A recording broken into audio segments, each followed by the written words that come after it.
Um, I'm Margaret Ann Windsor. I've done a lot of tapes, and I'm going to do this one this morning. I don't know if you can get my eyes underneath. They're all swollen.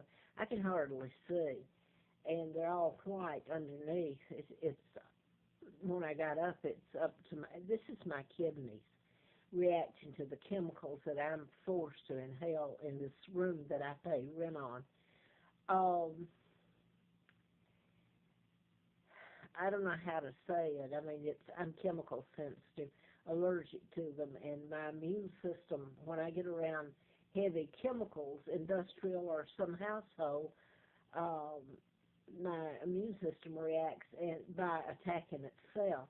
And over the years, since I was forced to come to Roanoke in '86, October of '86, when I had a place to live, um, I was force-fed chemicals, either through the air conditioning, heating, and even if it was central, and where the fumes would come out whether I used it or not. And it's things that if it's ever shown and I'm still alive or dead and it's shown, you wonder how you get so many people together to commit such a crime of conspiracy, assault, the very knowledge and participating in it. At some of the places, and this one happened a couple of times, you make and lock out maintenance, you think. They can come right in and they soaked my bed with chemicals to where I would come in and roll in them at night and just about die. And they would do it through other means. Suddenly they would have to come in, and the minute I was moved in, and lay carpet next door to me. They would have to do maintenance, and so you really can't tell it because it was done at such a high level in the expense. And when you know who I am, which people evidently don't care, a lot of people, most of them, I was kidnapped. I'm Margaret Windsor. King Edward VIII is my father. My mother's Georgia O'Keeffe's sister, Claudia Ruth O'Keeffe. So the whole thing was a lie back 36 to 46 when they kicked Joseph Kennedy out. He was ambassador to England, appointed by Roosevelt, President Roosevelt, and he helped in my kidnapping. I was born in '39 and kidnapped in '41. My Uncle George is illegal. He stole it from his brother, my father, Edward VIII. Then he helped the Kennedys. He helped Roosevelt. He helped the Rockefellers and Rothschilds and Bilderbergers, who are in charge of the media, and you won't hear any of this about me. Now then, I mean, they've been killing me. I've told on here, and it leaves me rambling, I suppose. If you consider that I've been here a year, and leading up to this, I've had to inhale. It doesn't do any good to tell anyone. The law enforcement is telling them to do it. So I can't get an attorney. When I managed to get legal aid, I would call back and couldn't get him. And then finally, not long ago, I got through to the office, and they said, well, we looked through his whatever information he left. He was gone, and it said he lost touch with you and couldn't locate you. Well, that was a lie. I was here. I called back and would be told, I'd try to get his voicemail and or talk to him, and I was told that I couldn't. And the last time I called, and I did leave voicemail a few times. Last time I called, they just hung up on me. So now they're saying, well, they have no record of that. But this is what's been going on. It is so hideous to walk through life and know that it's all been done in plain sight, and you're left. Look what the chemicals have done. That the few times I've, out of sheer either being frozen or whatever, had to have some clean air, I would, and the fumes come out anyway, and I know that they can turn them on and off, the fumes, from outside the room. So this all makes me look like a nutcase. Yeah, you're the Queen of England, Victoria II, ha ha. Well, I really am. But all the things they've done and are doing to me can be associated with, if you've set the stage for it, well, she's just a Looney Tune, a Fruit Loop, a bag lady, begging for a place to live. Well, I've told you the truth. I've told the truth about, for whatever reason, I want to show you my hair first.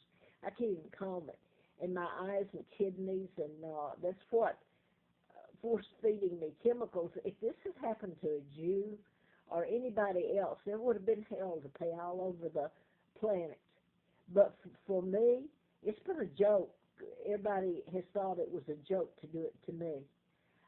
Here's my hair. I don't know if you can see my eyes underneath, but when I saw my doctor, she said, well, she was afraid of most of all about my kidneys.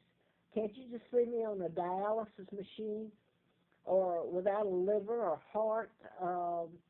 Vascular is torn to bits, can cause heart strokes, and nobody's concerned. They just keep doing it.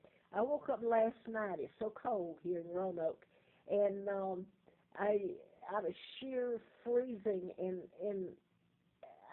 where I can't move anyway hardly. It's got my joints and legs just stiff. I turned on the heat, and man, I wish I hadn't, because it's really just about put the end to me.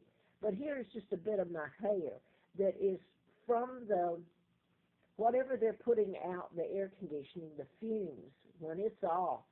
I can't even comb my hair. Even when I wash it and put conditioner on it, it is stuck together, and I can't even comb it.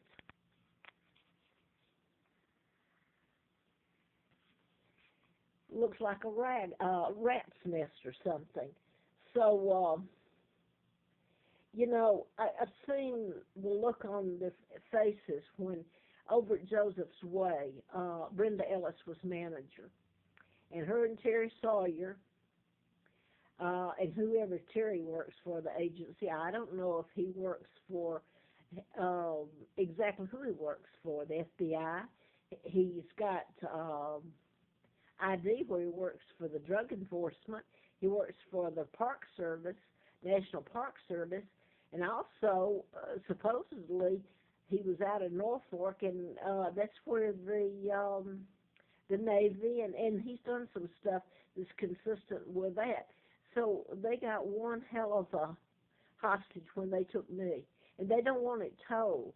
And people think it's a joke here. It's cute to do it to me. So the woman that I was placed there, Lina Dempsey, when they kidnapped me and took me to Moulton, Alabama, and gave me the name of a twin, Peggy Ann Dempsey, and I married a Childers. And Carl, the other twin, and Peggy were really dead. The mother, Lina, had killed them. They were born out of wedlock. It was about the most horrible hellhole you could be dropped in, seriously. But everybody thought it was a joke or something that they could do it to me, not that you could kidnap the Queen of England, bring me over here, and have your way, do anything you wanted to me. And back to Carl Barton, if I'm rambling, he was a state trooper. His wife told me, she said, well, Americans are above the law. And she said, we run you by using the chemicals. Well, my words have been made no good, so I'm referring to them since he's a retired state trooper, Virginia. And he said Americans are above the law, and certainly if they ever turn the camera on me and tell the truth about this whole mess, 75 years, I'll be 75 years in a few more days. So that, if you show what's been done to me, you know that Americans are above the law. And I don't know what all they've done to my children since I've seen them. I know to a degree the horrific crimes they committed before the last time I saw them. And that was when they put antifreeze in the April Fool Day of 80. I only saw them a few times after then, and my children never knew the truth. This is back in 80 to 83. And I will put this, if I've got time on here. I wrote a book, if this is even going.